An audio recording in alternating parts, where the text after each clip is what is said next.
Excellent job, Atul. Congratulations. And now from the man himself who has done it, Tom Alter. Would you like to share a few thoughts on what it took?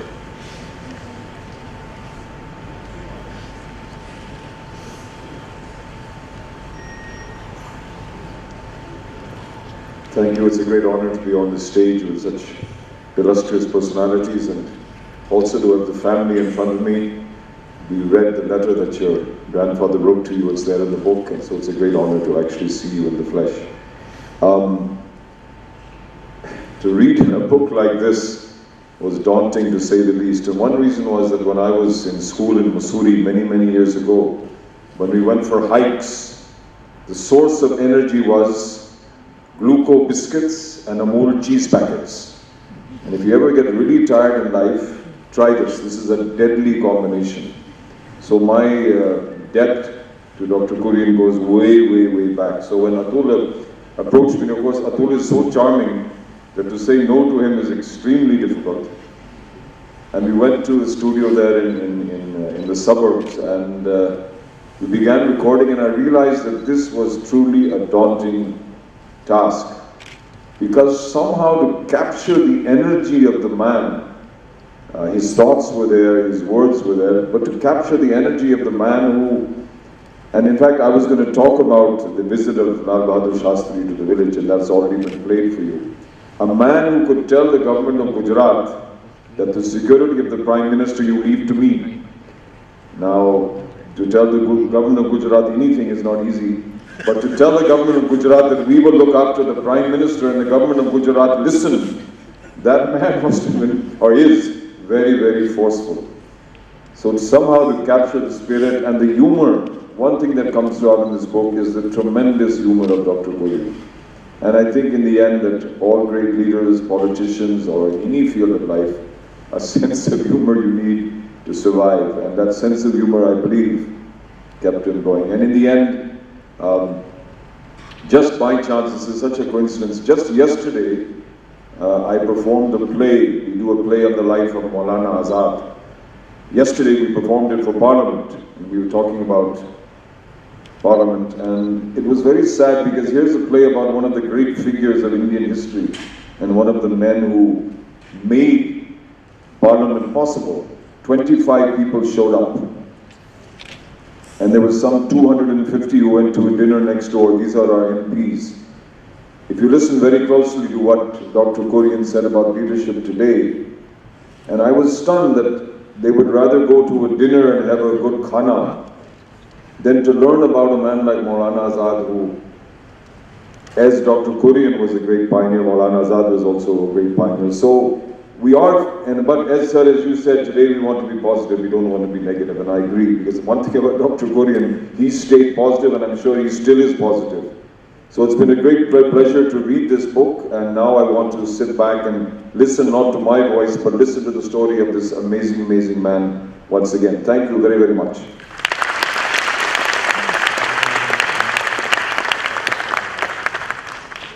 Which is why we have not asked a politician to be the chief guest today, and we've asked Mr. Narayana Murthy. Ladies and gentlemen, your hands together for Mr. Narayana Murthy.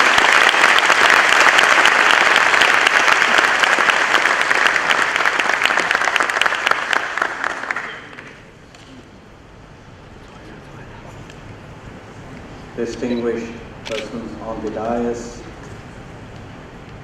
the family of Dr. Verghese Kurien, Mr. Kohli, and other guests. I am indeed honored to be here today and to participate in this happy occasion. I must say I was very moved by the story of Dr. Verghese Kurien, and in some ways, as importantly, by the wonderful narration of Mr. Tom Alter. if you want to bring life into any narration, it requires a certain passion, certain skill, and certain enthusiasm. And all the three were present in the work of Mr. Tom Alton. Therefore, I would like to congratulate Atul on such a wonderful choice. First, of bringing an audio story of one of the finest heroes of post-independent India. And second, choosing the right person to narrate it. Audio stories are very, very important because first,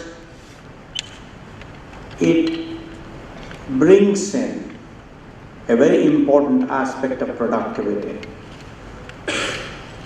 Those of us that God has been kind to in terms of being able to see,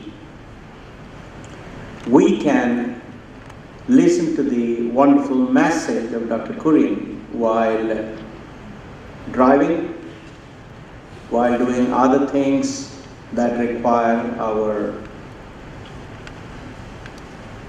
sensory organs like the eye. Second, those of us who have not been as fortunate in terms of our ability to see can indeed be enthused by this wonderful narration. I had the fortune of interacting with Dr. Verghese Kurien several times, starting from 1969 when I went to IIM Ahmedabad.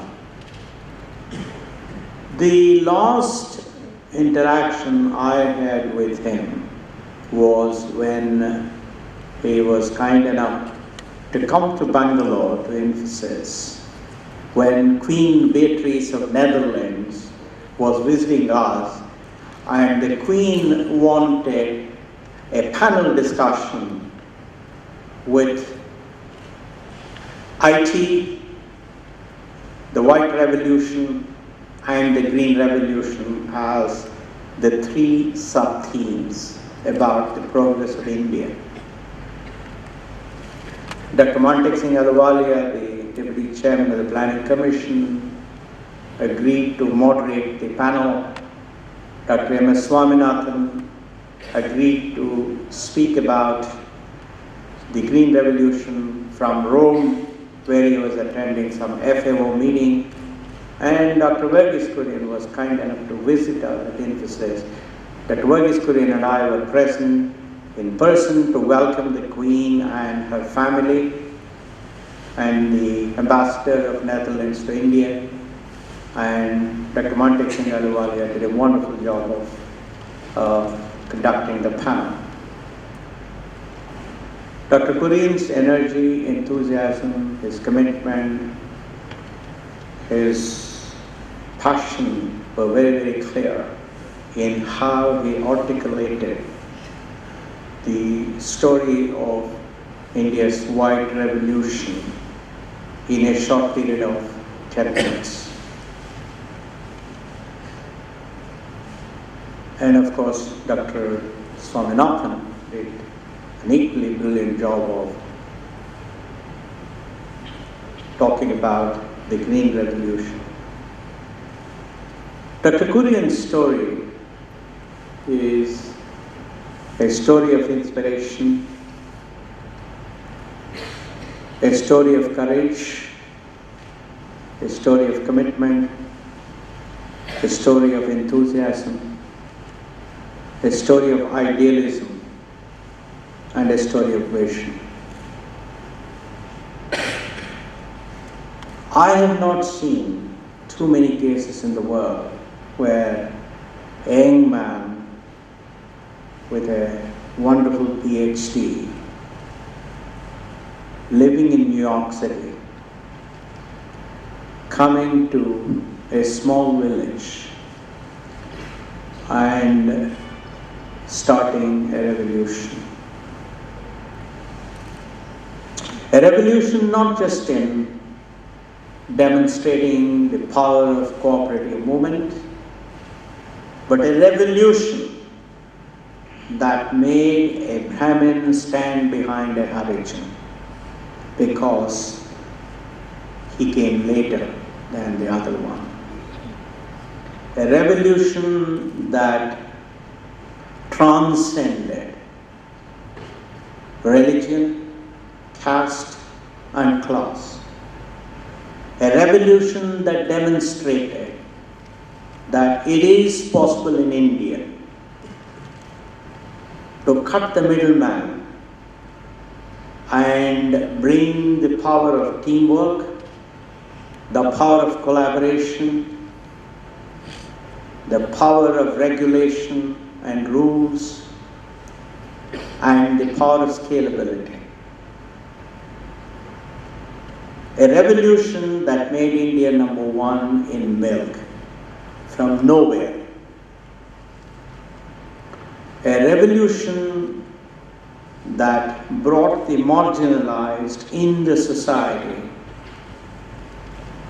to lead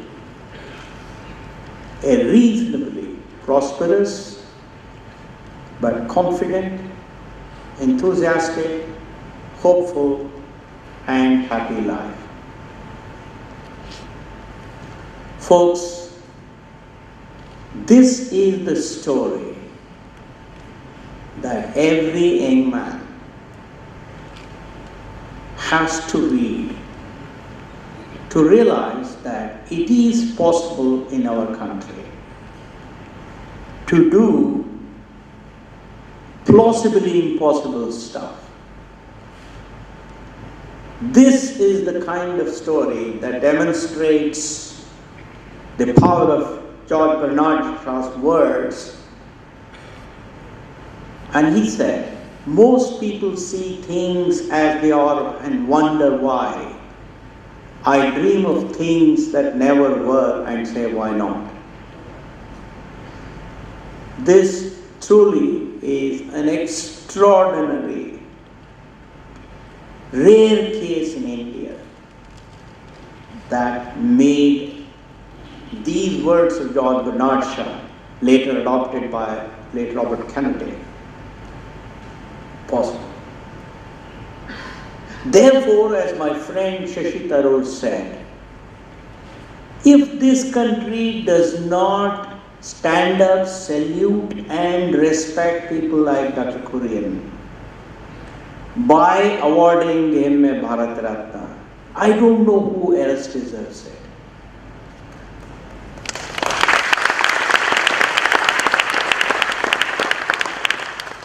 I only hope that the authorities of this country will quickly realize the importance of the value addition of Dr. M.S. Swaminathan and Dr. Verghese Kurien, the two architects of India's two most important revolutions, and then acknowledge the country's gratitude to them. I think it's extremely important that we do it quickly because both are pretty old. And if you don't show your gratitude when people can sense that, then it is no gratitude at all. Therefore, doesn't matter, we may have n number of problems, we may have n number of issues, we may have many, many things that make us sad. But let us have a day of joy, a day of celebration, a day of gratitude by our authorities standing up and saluting Dr. Kurien and Dr. Swaminathan, saying that here are two set of people living amongst us. It is not Mahatma Gandhi. When I speak about Mahatma Gandhi to my children, they are very excited, they appreciate, they are happy, but they are still sad because they are not able to see Mahatma Gandhi. So this is the time when our authorities have to honor these two individuals. Just as I was so happy when Mr. J.R.D. Tata was awarded with Bharat Ratna, and I saw the interview that he gave on that occasion on the television. And I think therefore, my respectful request to the authorities is that time is slipping. These two rare architects of India's two finest revolution are amongst us. Let's not lose time. Let's show our respect, our gratitude, because a civilized society is one which shows gratitude to people that make a difference to it. Let's operate, let's conduct